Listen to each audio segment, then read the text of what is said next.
Começar a gravar. Aí agora, vamos lá novamente.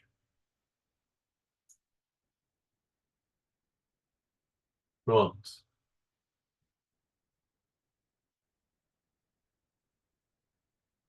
Bom, gente, essa foi uma apresentação que eu fiz no Clube Bariátrico e eu vou fazer lá para vocês. Tem algumas coisas que são novas, né? E novas não, são resultados recentes de alguns estudos, mas isso já é um conceito muito bem definido há mais de 15 anos aí, tá? É óbvio que a gente tem facilitado cada vez mais a avaliação, né, das imagens por tomografia, e vocês vão ver isso daqui no dia a dia dentro do hospital, né? Então, eu duvido aí que não tenha, que tenha semana que não tenha alguns casos aí de pós-operatório de cirurgia bariátrica, tá? Então, o tema é tomografia computadorizada pós-bariátrica, o que o cirurgião precisa saber. Esse aqui foi um estudo bem interessante, publicado esse ano. Eles denominaram esse estudo de Operate Study. E a ideia desse estudo foi avaliar os pacientes que tinham dor posterior a uma cirurgia bariátrica e como se fazer o diagnóstico dessa dor, né? E os resultados, eles são muito próximos do que a gente encontra no nosso dia a dia, tá? Eu vou mostrar aqui para vocês, a maioria dos pacientes, né, são do sexo feminino, então é nítido isso no nosso dia a dia, né? A gente encontrar realmente um número muito menor de pacientes do sexo masculino que fazem cirurgia bariátrica. A média de idade em torno de 47 anos, né? A mediana ali, né? O intervalo de 37 a 55. Índice de massa corpórea em torno de 41,5. E os tipos de cirurgia que eu acho que são interessantes, né? É, atualmente, basicamente, o grande número de cirurgias bariátricas que são feitas são o Y de Roux, né? O bypass. Ainda tem um número grande aí de sleeve, mas fica para um grupo bem selecionado. Existe essa cirurgia, né, que seria apenas uma anastomose para se fazer o bypass gástrico, né? Eu vou mostrar isso daí para vocês. E algumas cirurgias que são refeitas, né? São aqueles pacientes que precisam, em algum momento, de uma reavaliação abdominal por alguma coisa, ou às vezes até estenose de anastomose, e acabam refazendo o reganho, né, de, de peso, né?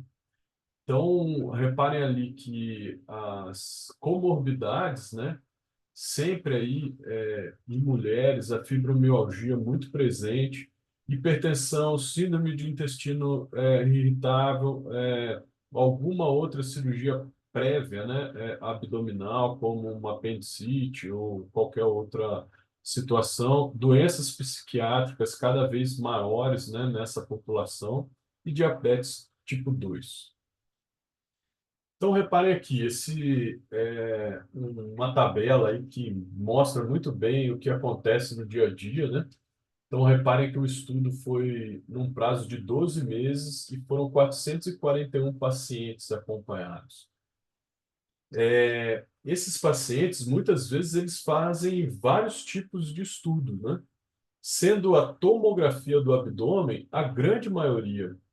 A maioria dos pacientes fazem uma tomografia de abdômen e o ultrassom, tá? Então, reparem aqui, principalmente para avaliação de vias biliares, Então, é fundamental a gente entender que na coluna aqui, ó, dos testes, sempre a tomografia presente, depois, em maior número, ultrassom, uma colangiopancreatografia por ressonância, estudo contrastado, né, pelo raio-x, um raio-x abdominal ainda é feito numa população selecionada, endoscopia, né, que seria a gastroscopy, né, aqui, ou a colonoscopia, também sendo feita, mas um número menor aí de pacientes que acabam se submetendo a esse tipo de procedimento. Outros, né, e dentro desse outros, existe aqui o raio-x de tórax, uma colangiopancreatografia retrógrada endoscópica, manometria e tomografia computadorizada torácica. E todos esses pacientes, todos, em todas as situações, fazem múltiplos exames, sendo que esses exames de sangue estão presentes na maioria das vezes. Por que que eu estou sempre vendo a coluna, né, do começo até o fim? Porque é aqui que representa quantas vezes mais esses pacientes vão fazendo esses exames. Então, reparem aqui o percentual e sempre na coluna da tomografia e dos exames de sangue, praticamente a coluna inteira. Então, não tem como avaliar a dor pós-cirúrgica se a gente não fizer uma série de procedimentos, essa é a verdade. Por outro lado, isso tem um custo, né? Então, esses pacientes com dor no pós-operatório elevam muito o custo, de acompanhamento. E muitas vezes a gente não chega a um diagnóstico definitivo, porque a dor pode ser intermitente, na presença de hérnia interna, por exemplo, muitas vezes não tem um padrão suboclusivo, essa hérnia pode ter um padrão de intermitente, né, da dor, e é diferente do caso onde a gente encontra já um padrão de obstrução intestinal e a gente consegue avaliar isso de uma forma mais fácil, num quadro emergencial, por exemplo. Esses são os diagnósticos, né, que muitas vezes a radiologia vai ser responsável por finalizar ali, porque sempre existe um diagnóstico de presunção, né, uma hipótese diagnóstica, e depois a gente tem um diagnóstico definitivo. Então, por exemplo, uma herniação de parede abdominal geralmente vai ser na cirurgia, né? É, é, os pacientes que muitas vezes podem ter algum quadro de apendicite, por exemplo, o ultrassom, a tomografia ou a cirurgia vão ser responsáveis por fazer esse diagnóstico definitivo. Alguns outros, muitas vezes a gente pode não ter esse diagnóstico certeiro, né? Então a gente fica sempre com a hipótese diagnóstica. Por exemplo, uma lama biliar que tenha feito alguma dor, e aí o ultrassom e a tomografia vão ser os responsáveis por fechar esse diagnóstico. Quadros de constipação, diverticulite, síndrome de intestino irritável, obstrução intestinal, herniação interna, os quadros de decência de anastomose ou então perfuração. Então, repare aqui, tomografia, tomografia, cirurgia. É importante a gente entender que esses são os quadros muitas vezes mais catastróficos, né? Ou mais importantes, e sempre a tomografia é o método para se fazer o diagnóstico. Por outro lado, existe nefrolitíase, as estenoses, né, jejuno gástrico, né, ou jejuno jejunal, das anastomoses, e a tomografia também podendo fazer esse diagnóstico. Já a úlcera, em alguns momentos, a gente pode até ter um achado de presunção pela tomografia, mas é um diagnóstico difícil se não tiver perfuração ou algo importante, sendo muitas vezes aí a cirurgia responsável por fazer esse diagnóstico. Então, resumindo, a gente acaba não não saindo muito dessas opções diagnósticas. Então, para quando a gente avalia uma tomografia na emergência ou nesses pacientes que vêm ambulatorial, a gente tem que estar com essas hipóteses diagnósticas na nossa cabeça, para a gente poder procurar. Se a gente não sabe que esses pacientes podem ter esse tipo de doença, a gente acaba não olhando na imagem, pode aí sim ter uma falha diagnóstica por algum motivo. Então, ó, nesse estudo, a discussão foi o seguinte: existem muitos testes que acabam sendo feitos para se chegar a um diagnóstico.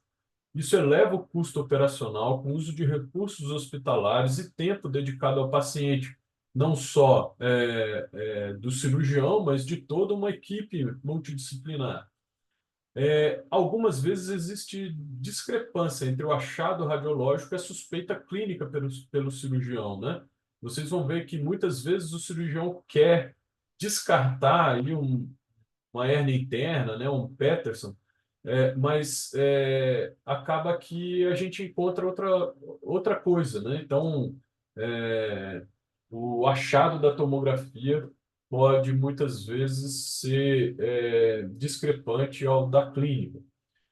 Mesmo com os primeiros estudos negativos, os subsequentes poderão mostrar o diagnóstico, e por isso a necessidade da realização de múltiplos testes.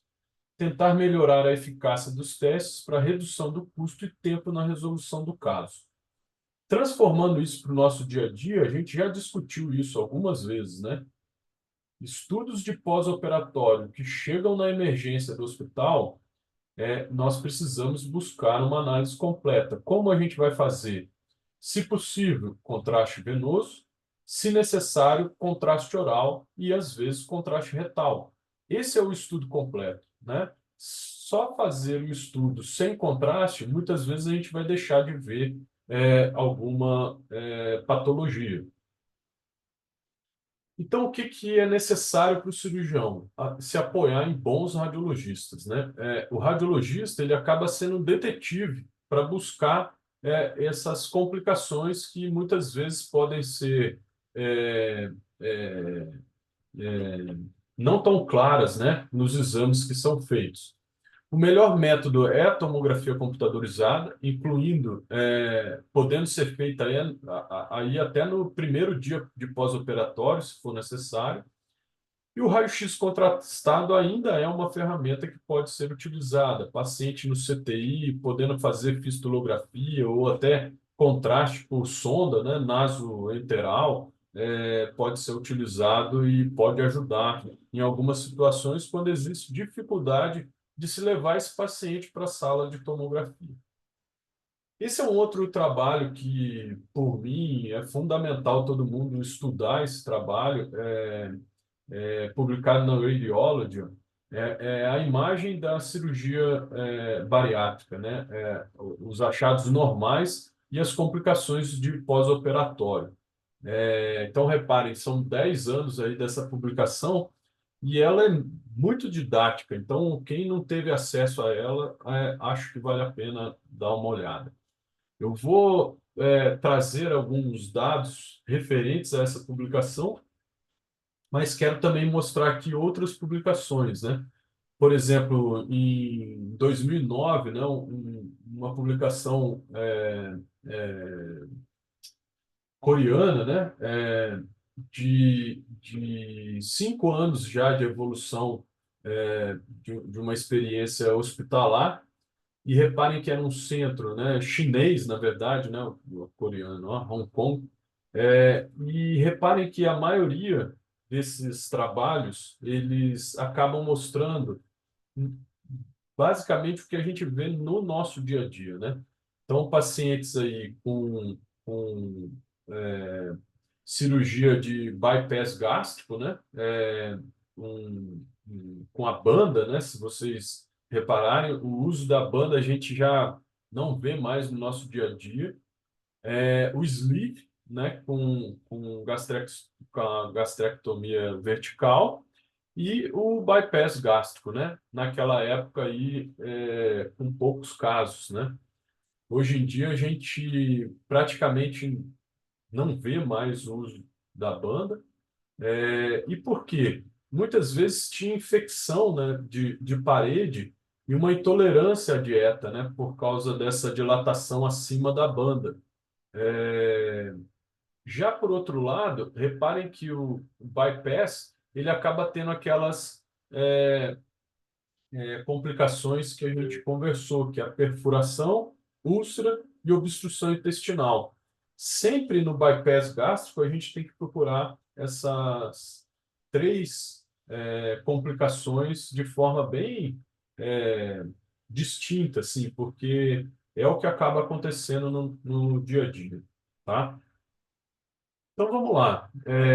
Essa é a imagem da banda, né? Gástrica ali, com uma dilatação acima do anel. Geralmente ela tem que estar na posição superior do estômago, 2 centímetros da junção gastroesofágica, para formar um pequeno estômago, que é denominado de neoestômago. Nos estudos contrastados, era muito fácil a gente delimitar isso, né? Então, a gente tem a banda aqui e essa dilatação acima. Na verdade, é importante a gente entender que logo acima, no esôfago, a gente pode ter uma dilatação fisiológica normal, que a gente chama de ampola epifrênica, tá? E acima da linha do esôfago que fica o neoestômago, nesse caso aqui com um calibre super legal. Então, o estudo com contraste, né, por bário, ele deve ser utilizado para controlar a posição e funcionamento da banda. A luz deve estar com uns 4 milímetros quando distendida e deve esvaziar em 15 a 20 minutos.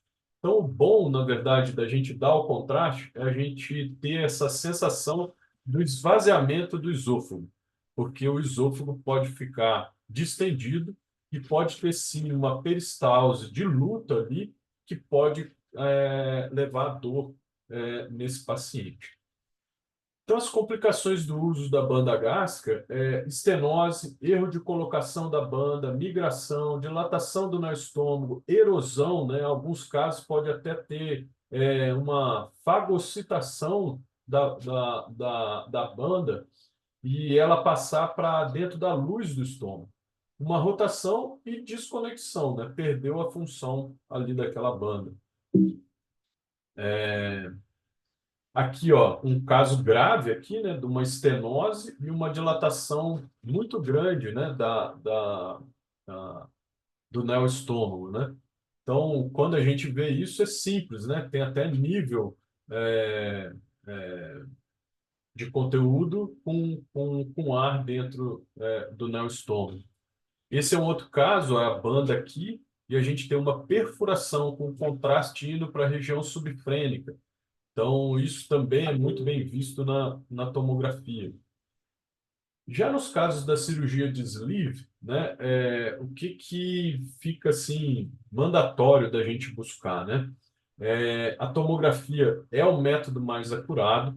Reparem aqui, o sleeve, ele sempre vai ser a colocação, né, dessa gastrectomia vertical, e esse ponto aqui em cima é onde pode ter aí uma baixa vascularização e ter a perfuração. Então, reparem que essa região é uma região mais posterior do estômago. Com o paciente deitado, quando a gente dá o contraste, a tendência real é desse contraste parar aqui nessa região e, se tiver a perfuração, ele descer. Por outro lado, essa região do estômago, ela é mais anterior, então ela fica mais para cima se o paciente estiver deitado. A única forma da gente identificar uma fístula aqui é fazer o exame com o paciente de barriga para baixo.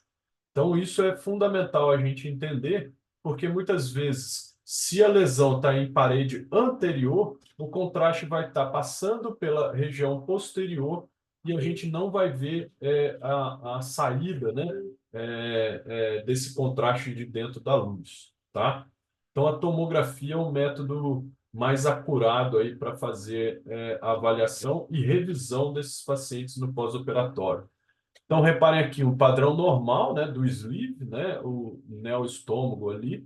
Aqui a mesma coisa, né, a gente já perde ali aquela formação do estômago no fundo gástrico, né, que é sempre bem nítido. Aqui, ó, aquele caso de uma perfuração com acúmulo já de contraste ali no espaço subfrênico, uma perfuração grande aqui. E aqui a mesma coisa, né? Como isso acaba acontecendo, a perfuração vai fazendo um acúmulo desse contraste ou de líquido, né, dentro da luz para a região da goteira parietopólica do lado esquerdo, ali, o espaço subfrênico também. Esse aqui é um caso do hospital, né? Então, para vocês verem, a gente fez o contraste com contraste dentro do esôfago. Esse contraste extravasou, tá, para aquela região, mostrando aí realmente a presença da fístula e bastante contraste fora da luz do, do estômago.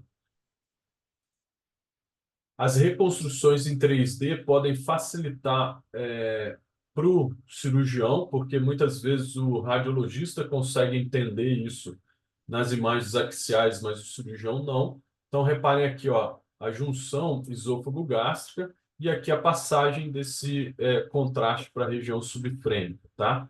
Então, existe passagem natural, né, do contraste para a região distal, mas um extravasamento é importante e esse paciente foi para a cirurgia. Aqui já é uma cirurgia mais restritiva, né, que é o bypass com o Y de Roux. Então é feito, né, o estômago, praticamente se exclui o estômago na sua porção maior. É feito uma jejuno-gastroanastomose e uma jejuno-jejuno-anastomose em Y de Roux. Isso pode ser feito de algumas formas diferentes, né? Então é importante a gente entender como foi feito essa anastomose, porque em alguns casos, quando a gente dá o contraste, essa anastomose pode simular uma coleção e, na verdade, aquilo é um resquício de luz ali naquela região. Então, reparem aqui, ó, isso daqui, a gente poderia ter em mente que essa anastomose tinha parado por aqui, né? Que essa alça, ao invés de ser término lateral, acaba ficando com essa porção fechada e isso pode simular uma coleção, que é mais ou menos esse desenho que eu tentei representar aqui. Quando isso está muito próximo, é fácil da gente identificar, mas se ficou um coto longo, a gente pode ter a falsa impressão que existe uma coleção ali e, na verdade, não é isso que está acontecendo. O mesmo na jejuno-anastomose. Então, é importante essa conversa com o cirurgião. Então, reparem aqui, ó, a cirurgia, né, que foi realizada e a gente consegue ver um dreno, né, nessa região aqui com a presença de uma descência da sutura. Aqui a mesma coisa, né, pela tomografia, o estômago, o estômago excluso, né, com líquido ali dentro, e aqui o neoestômago, né? Bem paralelo a ele, e a gente já consegue identificar ali a anastomose sempre anterior a essa região. Quais são as complicações do bypass, né? Descência da anastomose, infecção de parede, obstrução, estenose, alguns erros, né? O equívoco, uma dificuldade por falta de um material correto no grampeamento do estômago, e aí sim as hérnias, né, que podem ser interna ou até incisional na época que era feita a cirurgia aberta, né? Hoje em dia a gente já não vê esse tipo de hérnia mais. E a úlcera marginal ali pelo estresse junto à anastomose. Então reparem aqui, fundamental a gente entender que a tomografia hoje é um método para se fazer esse diagnóstico. E no passado, né, muitos cirurgiões gostariam que a gente ficasse fazendo fluoroscopia ou seriografia para avaliar as anastomoses, até pelo conhecimento que eles tinham de experiência deles. Mas hoje em dia eu acho que ninguém mais pede aí a seriografia e a maioria vê e já está acostumado com a tomografia. Aqui uma correlação, né? Então, entre a presença de uma decência da anastomose, aqui a mesma coisa com o contraste caindo lá para o espaço subfrênico. É raro, né? Mas aqui a gente pode ter a presença de uma úlcera marginal. A úlcera, sim, é muito melhor definida e mais bem avaliada pelo estudo com contraste, tá? Por essa imagem de adição. A tomografia, às vezes, a gente precisa realmente de um conteúdo maior e fazer as reconstruções em 3D ou multiplanares para a gente identificar a úlcera. Aqui a presença de um volvo, né, da artéria mesentérica. Isso pode acontecer em pessoas no pós-operatório ou pessoas que não fizeram a cirurgia. Isso não tem relação, na verdade, com uma falha técnica, né, da cirurgia em si. Mas essa imagem ela é clássica e a gente tem que buscar sempre se está tendo sofrimento de alça. Então, reparem aqui, não existe dilatação, não existe um padrão de obstrução, não existe sofrimento da alça, mas todo o mesentério está rodado.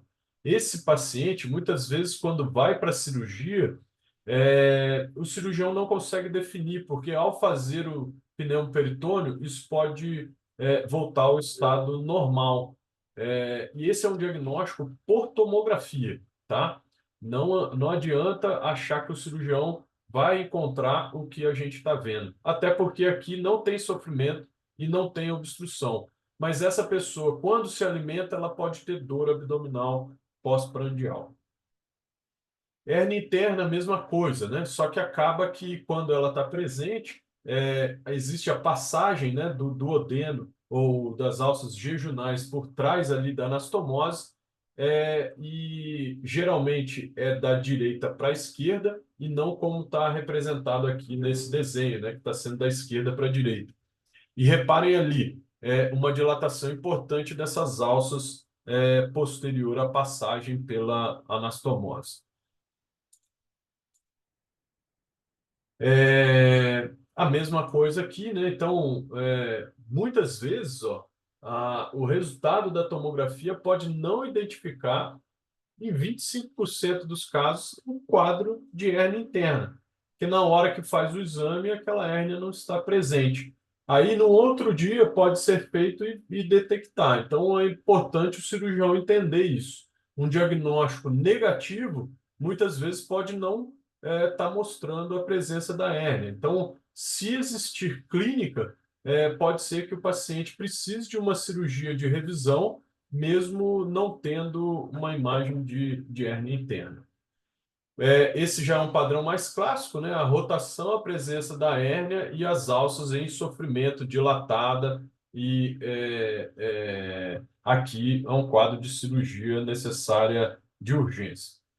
Por outro lado, a gente pode ter uma estenose da anastomose com uma dilatação montante, isso vai ser sempre fácil de ser visto, as alças distais com murchas, né? E acima da anastomose, a dilatação. Reparem aqui, ó, a gente tem a jejum no jejunal e a dilatação lá para cima. Então, reparem aqui os grampos, né? E a dilatação toda da alça, que no caso, que está fazendo o arco duodenal, tá? A tomografia pode ajudar na drenagem, né? Então, em alguns casos, a gente pode fazer a drenagem percutânea, que é uma outra coisa interessante aí para tomografia. Então, resumindo, né, as complicações mais comuns no uso da banda gástrica são a estenose e o escorregamento da banda.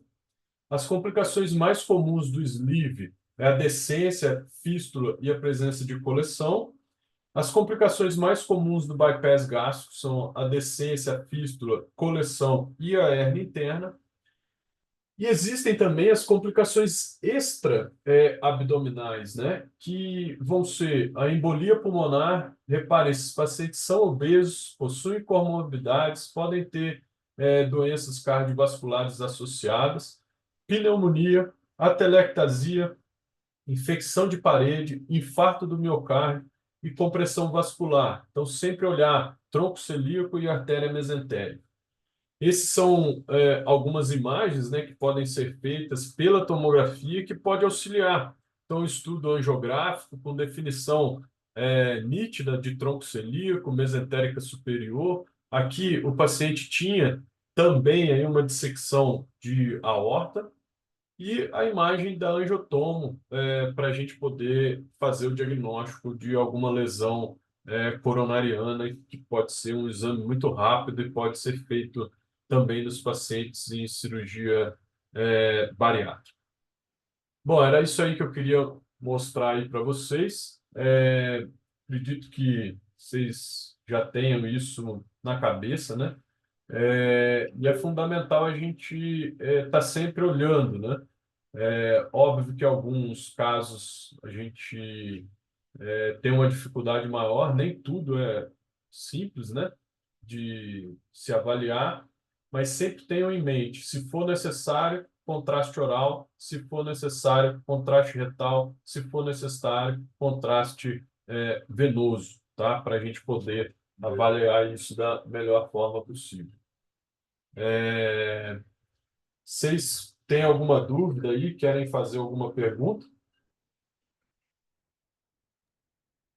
Eu tenho, doutor. Posso falar? Pode. Sobre o contraste, eu tive um plantão aqui e teve uma paciente que estava com suspeita de estenose, não era uma cirurgia bariátrica, pós-bariátrica. Acho que até a doutora Débora chegou a falar com o senhor, que era uma paciente que tinha Crohn, doença de Crohn, fizeram uma cirurgia e estavam suspeitando de ou fístula ou alguma coisa. Enfim, ela fez contraste venoso. Aí depois veio fazer o contraste por via oral. Só que eu fiquei pensando assim, por que que a gente já não fez no início o contraste via oral junto com o endovenoso, sendo que eu suspeito de uma fístula cirúrgica ali? Então essa é a minha primeira dúvida, assim, quando fazer o contraste via oral já de primeiro, ou se a gente tem que fazer primeiro o endovenoso e depois, se necessário, fazer o via oral e até mesmo o retal. Fiquei na dúvida de quando fazer cada um deles. Na verdade, depende do momento do paciente, né? Se o paciente ele for ser internado, é melhor a gente fazer isso tudo num exame preparado para aquilo, tá? Se o paciente tiver obstrução intestinal, não adianta muito fazer contraste na emergência, né? Digo oral, né? Que ele vai demorar muito para chegar no ponto onde a gente gostaria de estudar. Então, quando existe obstrução, você já tem o próprio líquido dentro do intestino para avaliar, né? Esses pacientes com Crohn e pós-operatório, muitas vezes eles vão começar a fazer o contraste. Para o contraste chegar na região onde a gente quer, pode demorar 3 horas, assim. Então, geralmente, a gente faz isso com o paciente internado, ele passa a fazer o contraste lá no leito e depois a gente desce ele para fazer, tá? É, Mas o venoso você pode fazer para todo mundo, é rápido, né? Então, na nossa rotina, você vai fazer um laudo de um exame normal, sem contraste. E aí, nele, você vai colocar uma nota, fazer o exame com contraste venoso. Porque daí você finaliza aquele exame, não vai ficar aguardando, né, para aquele laudo ser lançado, e o pessoal da emergência que vai ver se vai fazer com o paciente na emergência ou com ele internado, entendeu? Te respondi? Sim, sim. E o retal, doutor? Quando que indicado? Quando tem alguma obstrução ou alguma lesão no cólon, né? No reto ou no cólon. Se não tiver envolvimento de lesão nessa região, não adianta fazer o contraste retal. Entendi. Então, por exemplo, se a suspeita for mais distal, então faz o retal e não faz o viral, Isso, isso. O retal você já né? consegue avaliar na hora, então não precisa perder tempo, entendeu? Se for necessário, Uhum. às vezes com o paciente na mesa, né? Se for visto assim, você já conversa com o paciente e faz o contraste retal na hora. Tá, Tá bom, muito obrigada. Ah, só mais uma dúvida. O senhor estava falando também sobre o raio-x contrastado, no caso do bypass, né? Isso. Que o, né, raio-x contrastado pode ajudar, que demora de 15 a 20 minutos para esvaziar. Mas aí espera 20 minutos, aí repete para ver? Quando o local tem um seriógrafo, né? Seriógrafo é um aparelho que te deixa ficar avaliando em tempo real, né? Como se fosse um aparelho de hemodinâmica, né? A gente não tem esse aparelho. Então, a única coisa que a gente pode fazer é um estudo contrastado por raio-x. Então, você dá o contraste, bate o raio-x, vê a imagem do raio-x. E vai tirando, né? Adquirindo raio-x de 1 em 1 minuto, ou de 3, 5 em 5 minutos, e aí você vai vendo, mas não é em tempo real, então não dá para se ter um parâmetro. Muitas vezes você pode dar o contraste ir embora, e aí você faz o raio-x e não tem contraste, entendeu? Porque passou direto, não tem válvula, se estiver funcionante. Então você vai ter que arrumar um jeito de pedir para a pessoa ficar com contraste dentro da boca, se ele estiver em pé, por exemplo. Aí você vai falar assim, engole. Puf, aí você faz o raio-x na hora, entendeu? Para ver se você Uhum. pega o contraste passando por onde você quer. Ó, Entendi. vai, Chefe, eu tenho vai uma dúvida. cair aqui a conexão. Vocês querem que eu faça uma outra? Não, para mim não precisa, mas eu tenho uma dúvida rápida. O senhor fala do bário. O bário não é mais tóxico para o peritônio e lá no Vivale faz iodado? Ou é bário mesmo que tem que usar nesse raio-x?